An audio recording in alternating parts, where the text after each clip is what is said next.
Has something sort of clicked recently at home, over the last 12 months? Better don't think about these milestones. It happened, it's happened. Try to do what you have to do to win the game. So I didn't know it, and I'm not going to tell to the players. And normally when you say the players, and after we forget the focus, and the focus is Bournemouth, what do you have to do to beat them? You've got a run of home games now, though. You must be, when you've had a run like that, it must give you so much confidence. Yeah, another point, you're right. So we feel comfortable for a long time at home. You're right. So with our people, we have our own momentums, and I saw the team today really, really sharp in the training. I saw everyone is in the good.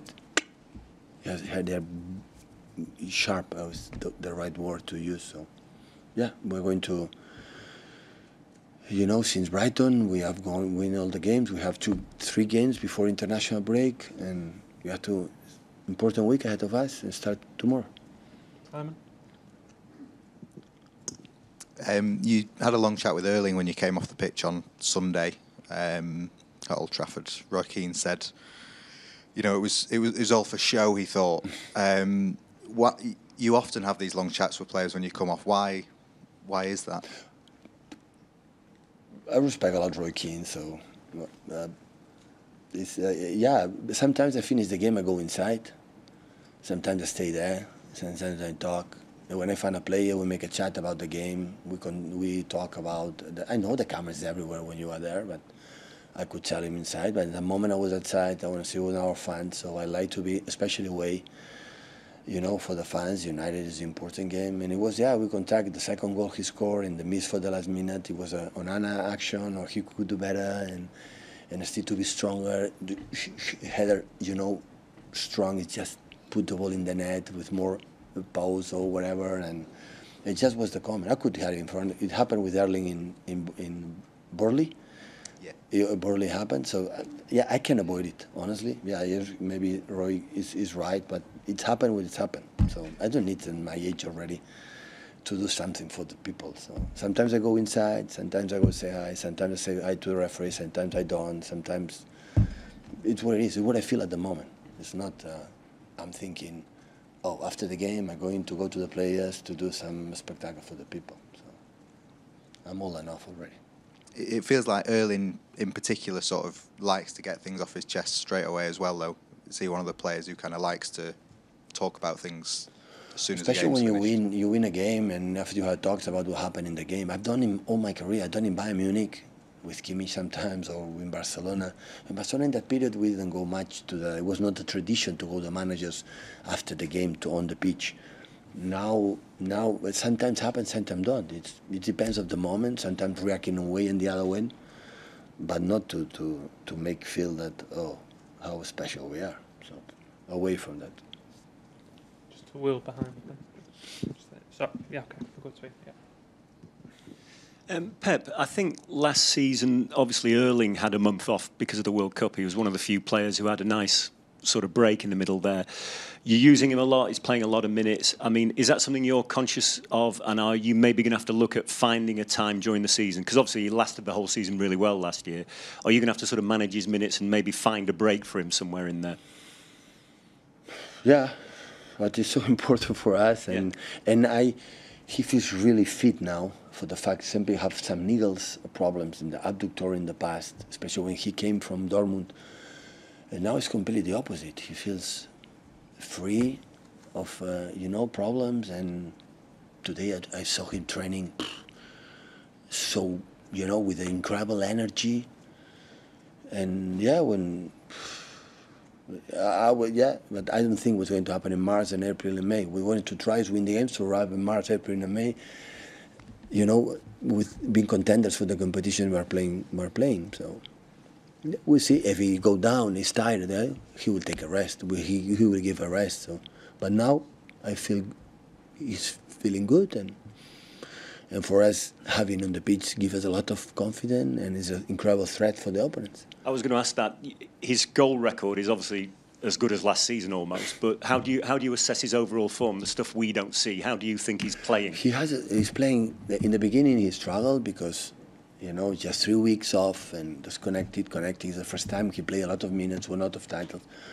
But I see him score already a lot of goals so far, and in every game have a lot of chances to score more. So it's so incredible and special and a lovely player for us. So that's why we use him a lot. Hi, Pep. Hi.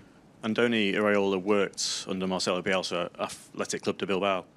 And obviously he was a big influence on you. Iraola says a big influence on him. Do you find it especially interesting coming up against these coaches and see how they've interpreted what Bielsa's taught them and where they've taken it from there? Yeah, maybe some patterns they have sometimes. There are games like, looks like they are that he changed sometimes. I'm pretty sure. So when you are a football player and you are involved with important managers like Marcelo Bielsa, the influence is there. It's impossible not to be there. So the greatest managers, and Marcelo is one of the greatest ever. So the influence is with the players, that's for sure. It's a copy-paste, I'm pretty sure not. So at the end, Andoni Iraola has his own ideas, but the little details, I'm pretty sure. Is it quite interesting to see where he takes his own ideas, that they are slightly different and they move the game forward, as you have done? Yeah, with intensity, they make an incredible high pressing, sometimes a little bit more zonal, sometimes they follow more man marking. Yeah, of course, they have some ideas, for the fact is there, yeah.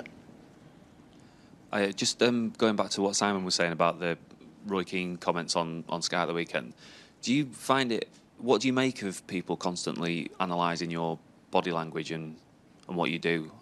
Because it's been a theme throughout your 8 years here that the pundits have passed comment on your body language and what you do. But not just me, I think not just... I think today the cameras are there and we have to make programs, but I think they analyze everyone else because it's me. I don't take personally, honestly, so I respect a lot all the pundits and what they say. What I say, I didn't overreact, or I didn't something for the people. We were happy, we have to admit it. I was really, especially for the way we played, that made me confident. The results helps to give confidence, especially the way we play. When we feel, okay, we are in good way, in good path. That I like it. After we review the game, we analyze to the players what we have done good and the reason why we are able to play good for that reason, and that reason. And I was really happy in that moment. I found Erling. We make a comment there, and he didn't, make a feedback about that comment. I make another comment. We were walking, and that's all. So that was. I could have been sad, of course. I've done many times. Inside, when I say hi in the locker room, oh, look at that image, look at that action. Because I think it's fresh.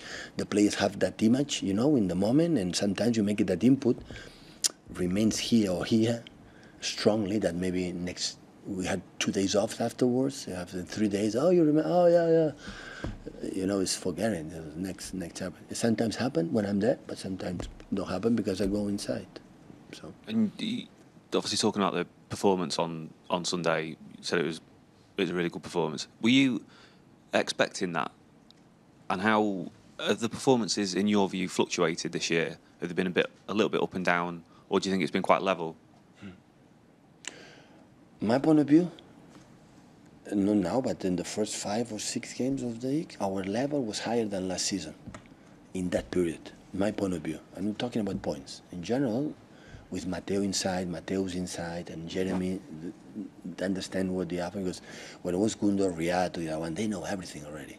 So they have to say not much. They have to know some movements perfectly. So I was really pleased. Yeah, Wolves was the game. It's a pity, They made 2 shots on target, 1 deflection, and it's a pity. In Arsenal, we didn't play quite well. Credit for Arsenal because it's an exceptional team. But in general, in Champions League, for example, half-time against Red Star was 0-1 down, but we played really good. And I said to him, against West Ham, we were losing, I think so. I said, we're playing really good. And the results, Champions League, we are 1 game away to qualify. Next Tuesday, we were able to do it. And in Premier League, we are there. We could be there 10 points ahead of the second, but that is a fantacalcio, so fantasy, so it's not the reality. So in general, I'm satisfied, and especially when I see them every day, how they compete, they play, they want to get better. But okay, still, we are not in hangover period. What happened last season is completely the opposite. Still, we are focused. That means they're going to win tomorrow. I don't know, but when that's happened, we have to be proud because the opponents all play, and if Tottenham is at home, because they deserve it. So, but at the end, what I said, 28 games to play, a lot of things is going to happen. So, game by game.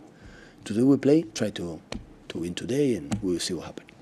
Just you said about the treble. Has the level of performances and the application in training, has there been any surprise from your perspective? I was how high it's been? I was curious. I was expected, but it will be unfair I didn't expect it what they have done for 6 years. Maybe it's because I should be. That is a reality. The moment they have to be, they are. So the moment they in Champions League or Old Trafford or Newcastle after, playing in Athens and less recovery, still we are not in the best moment and play the way we play against Newcastle. So I think the mentality of the team is still, I like it. Finish from Cal, please, guys. Hello, Pep. Erling Haaland has been a little bit made some critical remarks to people and media after he called one Norwegian news site for clowns after they focused on his bust-up with the Brighton defender a couple of weeks ago. Does the writing and headlines get a little bit more into his head than we might think, you think? Honestly, I didn't get your question. You have to repeat. About the highlights, what the people say about Erling? Okay, I'll try another one. No, try. Okay. Honestly. There have been some headlines focusing on his bust-up with the Brighton defender after the Brighton game. Argument. Yeah, argument. It's part of the game. And he called the Norwegian news site for clowns. Do you think this headlines and so gets a little bit more into his head than we think? He's fine, honestly. Sometimes you need this, All the time they have two central defenders that fighting for him and has to defend himself. Be careful to don't get sent off, but it's normal. So you have to feel that contact connections, and he has it. It's really fine. Erling is, if he's good, in good mood, and yeah, it's fine.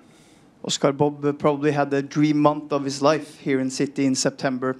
How do you consider his situation now regarding competition and so on? I see him every day in training session, and we are really pleased. Of course, the competition is high here because every player had a high level, but it's the first time he's in the first team training every day. He's with us and try to continue like that, learn and be positive. So, no doubt. So, at the end, the minutes I will give to him and his performance will dictate his own future. But in my perspective as a manager, I'm really, really, really pleased about since the day one I've done with us. Thank you, guys. Thank you.